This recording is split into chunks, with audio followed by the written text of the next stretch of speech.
आज की कहानी है हीरे की अंगूठी। नैना थी ही इतनी खूबसूरत, चंपई रंग, बड़ी बड़ी आंखें, पतली नाक, छोटे छोटे होंठ।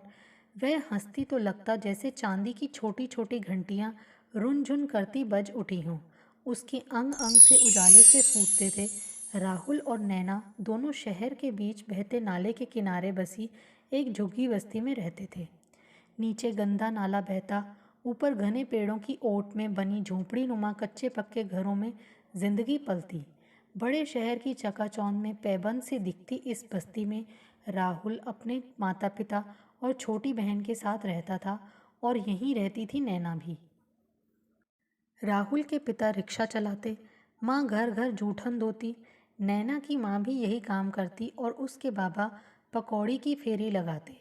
नैना बड़े चाव से पकौड़ी बनाती, खट्टी मीठी चटनी तैयार करती, दही जमाती, प्याज अदरक धनिया महीन महीन कतरती और सब कुछ पीतल की चमकती बड़ी सी परात में सजाकर बाबा को देती।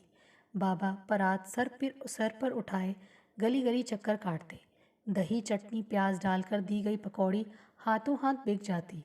नैना के बाबा को अच्छे रुपए मिल जाते, पर हाथ आए रुपए कभी पूरे घर तक ना पहुंचते। ज़्यादातर रुपए दारू में खर्च हो जाते। फिर नैना के बाबा कभी नाली में लौटते मिलते तो कभी कहीं गिरे पड़े मिलते। ऐसे गलीज माहौल में पली बड़ी नैना की खूबसूरती पर हालात की कहीं कोई छाया तक नहीं झलकती थी। राहुल सब कुछ भूलकर नैना को एकटक देखता रह जाता था। नैना के दीवानों की कमी न थी। कितने लोग उसके आगे पीछे मंडराया करते, पर उनमें राहुल जैसा कोई दूसरा था ही नहीं। राहुल भी कम सुंदर नहीं था। भला स्वभाव तो था ही उसका। गरीबी में पल बढ़कर कमियों की खाद पाकर भी उसकी देह लंबी ताकतवर थी। से एक सुंदर लड़कियां उसके इर्द गिर्द चक्कर काटती, पर कोई किसी भी तरह उसे रिझा ना पाती, क्योंकि उसके मन में तो नैना बसी थी। नैना के मन में बसी थी हीरे की अंगूठी। उसे बचपन से हीरे की अंगूठी पहनने का चाव था। सोते जागते उसके आगे हीरे की अंगूठी नाचा करती। अपनी इसी इच्छा के चलते एक दिन नैना ने सारे बंधन जुटला दिए। प्रीति की रीति भुला दी। बस्ती के एक छोर पर पत्थर की टूटी बेंच पर नैना बैठी थी, काले रंग की छींट की फ्रॉक पहने, जिस पर सफ़ेद गुलाबी रंग के फूल बने थे। फ्रॉक की कहीं सिलाई खुली, कहीं रंग उड़ा, पर वह पैर पर पैर चढ़ाए किसी राजकुमारी की सी शान से बालों में जंगली पीला फूल लगाए बैठी थी। सब उसी को देख रहे थे। इतराते हुए बड़ी अदा से नैना बोली, जो मेरे लिए हीरे की अंगूठी लाएगा, मैं उसी से शादी करूंगी। नैना की ऐसी विचित्र शर्त सुनकर सबकी उम्मीदों पर जैसे पानी फिर गया। राहुल को तो अपने कानों पर यकीन ही नहीं हुआ। धन्नो काकी यह तमाशा देखकर ठहरी और हाथ नचाते हुए बोली, घर में खाने को भूंजी भांग नहीं, उतरन के कपड़े, मांगे का सम्मान। माँ घर घर झूठे बर्तन धोए, बाप फेरी लगाए और दारू पिए, और ये पहनेंगी हीरे की अंगूठी। ऐसा कहकर वे आगे बढ़ गईं। रंग में भंग हुआ। शायद नैना का प्रण टूट ही जाता, पर तभी राहुल के मुंह से निकला, मैं पहनाऊंगा तुम्हें हीरे की अंगूठी। और सब हैरानी से उसे देखते रह गए। राहुल, जिसके घर में खाने के भी लाले थे, बीमार पिता की दवा के लिए पूरे पैसे नहीं थे, छत गिर रही थी, एक छोटी बहन ब्याहने को बैठी थी, उस राहुल ने नैना को हीरे की अंगूठी देने का वचन दे दिया। वह भी उसे, जो उसका इंतज़ार करेगी भी या नहीं, यह वह नहीं जानता। सचमुच राहुल के लिए हीरे की अंगूठी खरीदना और आकाश के तारे तोड़ना एक समान था। अभी तो वह पढ़ रहा है। बड़ा होनहार लड़का है वह। टीचर उसे बहुत प्यार करते हैं, उसकी मदद के लिए तैयार रहते हैं। राहुल पढ़ लिख कर कुछ बनना चाहता है। राहुल की माँ भी यही चाहती है कि वह पढ़ लिख कर अपनी ज़िंदगी संवारे। इसीलिए वह हार्ड तोड़ मेहनत कर राहुल को पढ़ा रही है। राहुल की माँ 35-36 साल की उम्र में ही 60 साल की दिखने लगी हैं। उसे लगता है कि उसका बेटा जग से निराला है। एक दिन वह पढ़ लिख कर बड़ा आदमी बनेगा और उसकी सारी गरीबी दूर हो जाएगी। ये जब उसे पता चला कि राहुल ने नैना को हीरे की अंगूठी पहनाने का वचन दिया है, तो उसके मन को गहरी ठेस लगी। थकी आंखों की चमक फीकी होकर बुझ सी गई। राहुल में ही तो उसकी माँ के प्राण बसते थे। अब तक मन में एक इसी आस के भरोसे कितनी तकलीफ सहती आई है कि राहुल बड़ा होगा तो उसके सारे कष्ट दूर कर देगा। वह भी जिएगी, हंसेगी, सिर उठाकर चलेगी। आज उसका यह सपना पानी के बुलबुले सा फट गया। अब क्या करे? राहुल तो अब ऐसी तलवार की धार पर कांटों भरी राह पर चल पड़ा है जिसके आगे अंधेरे ही अंधेरे हैं। माँ ने राहुल को समझाने की भरसक कोशिश की और कहा, अभी तू इन सब बातों में मत पड़ बेटा, बहुत छोटा है तू, पहले पढ़ लिख कर कुछ बन जा, फिर यह सब करना। मुझे रुपए चाहिए माँ, रुपए पेड़ों पर नहीं फलते। हम लोग तो पहले से ही सिर से पैर तक कर्ज में डूबे हैं। माँ, तुम नहीं समझोगी इन सब बातों को, मुझे समझना भी नहीं है। मेरे पास बहुतेरे काम हैं। तू अभी माँ की बात पूरी होने से पहले ही राहुल बिफर उठा। अब वह अपनी माँ से अपनों से दूर होता जा रहा था। नैना और हीरे की अंगूठी अब राहुल और उसके अपनों के बीच एक ऐसी दीवार के रूप में खड़ी हो गई थी जो हर पल ऊंची होती जा रही थी। उसे तो एक ही धुन सवार थी कि जल्दी से जल्दी ढेर सारा पैसा कमाना है ताकि हीरे की अंगूठी खरीद सके। राहुल जब तक किसी सुनार की दुकान के बाहर खड़ा होकर अंदर देखा करता था। एक दिन उसे अंदर झांकते देख दरबान ने डांट कर भगा दिया। नैना को पाने की ख्वाहिश में वह अपनी हैसियत वगैरह सब भूल गया था। राहुल को यह भी नहीं समझ आया कि वह नैना को प्यार करता है और नैना हीरे की अंगूठी को प्यार करती है। उसने तो बस अपनी कामना को उत्सव मनाना चाहा, समर्पण के बजाय अपनी इच्छा को पूरा करने का जरिया बनाना चाहा। राहुल अपनी पढ़ाई छोड़ इस शहर से बहुत दूर जा रहा था। जाने से पहले नैना से विदा लेने आया वह। भुट्टा खाती एक छोटी सी मोटी दीवार पर बैठी पैर हिलाती नैना को वह अपलक देखता रहा।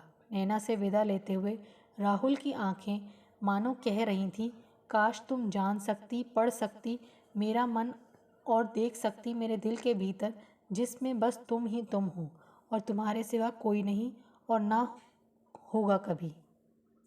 मैंने वादा किया है तुमसे, मैं लौट कर आऊँगा और सारे वचन निभाऊँगा। लाऊँगा अपने साथ अंगूठी जो होगी हीरे से जड़ी होगी। जैसी तुम्हारी उजली हंसी है, तुम मेरा इंतज़ार करना नैना, कहीं और दिल ना लगा देना। मैं जल्दी आ जाऊँगा, तुम मेरा इंतज़ार करना।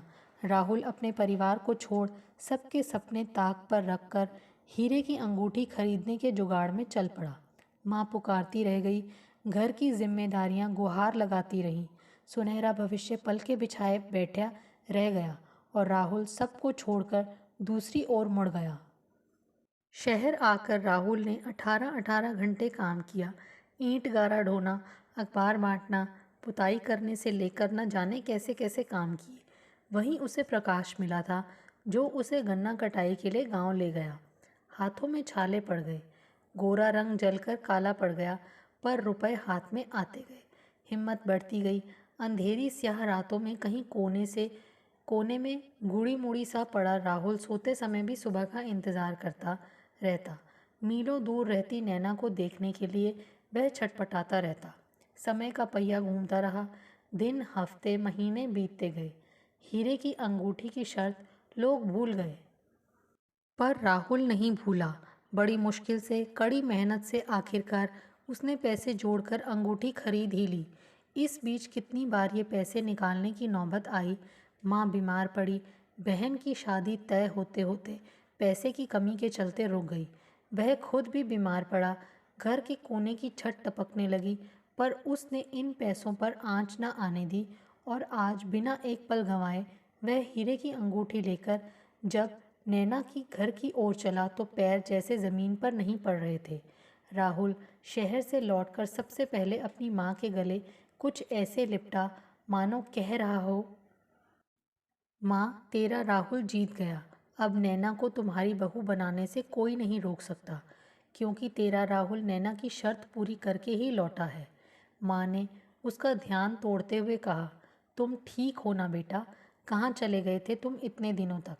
क्या तुम्हें अपनी बीमार माता पिता और बहन की याद भी नहीं आई? कहते हुए वह सिसकने लगी। माँ, अब रोना धोना बंद करो, अब मैं आ गया हूँ ना। अपनी नैना को तेरी बहू बनाकर लाने का समय आ गया। अब तुम्हें कोई काम नहीं करना पड़ेगा। हाँ बेटा, अब काम ही क्या है। तेरे माता पिता अब बूढ़े हो चले हैं, जवान बहन घर में बैठी है। तुम जिस नैना के लिए हीरे की अंगूठी लाए हो ना, उसे पहले ही कोई और हीरे की अंगूठी पहनाकर ले जा चुका है। झूठ ना बोलो माँ। हाँ, मेरी नैना को कोई नहीं ले जा सकता। ले जा चुका है बेटा। तेरी नैना को हीरे की अंगूठी से प्यार था, तुझसे नहीं, जो उसे कोई और पहनाकर ले गया। तुझे रूपवती लड़की चाहिए थी, गुणवती नहीं। और उसे हीरे की अंगूठी चाहिए थी, हीरे जैसा लड़का नहीं। उसे हीरे की अंगूठी तो मिल गई, पर हीरे की अंगूठी देने वाला पक्का शराबी है। तुम हो कि ऐसी लड़की के लिए घर, माता पिता और बहन सब छोड़कर चल दिए। बस माँ, बस करो अब। राहुल रोते हुए कमरे से बाहर निकल गया। राहुल को लगा कि वह भीड़ भरी राह पर सरपट दौड़ा चला जा रहा है। गाड़ियाँ सर से दाएं बाएं आगे पीछे से गुजर रही हैं। उसे कुछ दिखाई दे रहा है न सुनाई दे रहा है। एकाएक किसी का धक्का लगने से वह गिरा, आधा फुटपाथ पर और आधा सड़क पर। हाँ, प्यार के पागलपन में कितना कुछ गंवा दिया। यह समझ आते ही पछतावे से भरा राहुल उठ खड़ा हुआ। सपने टूटते ही राहुल अपने आप को सहजता की राह पर चला जा रहा था, अपनी बहन के लिए हीरे जैसे लड़के की तलाश में। दोस्तों, आपको हमारी ये कहानी कैसे लगी? प्लीज़ कमेंट्स करके बताइए।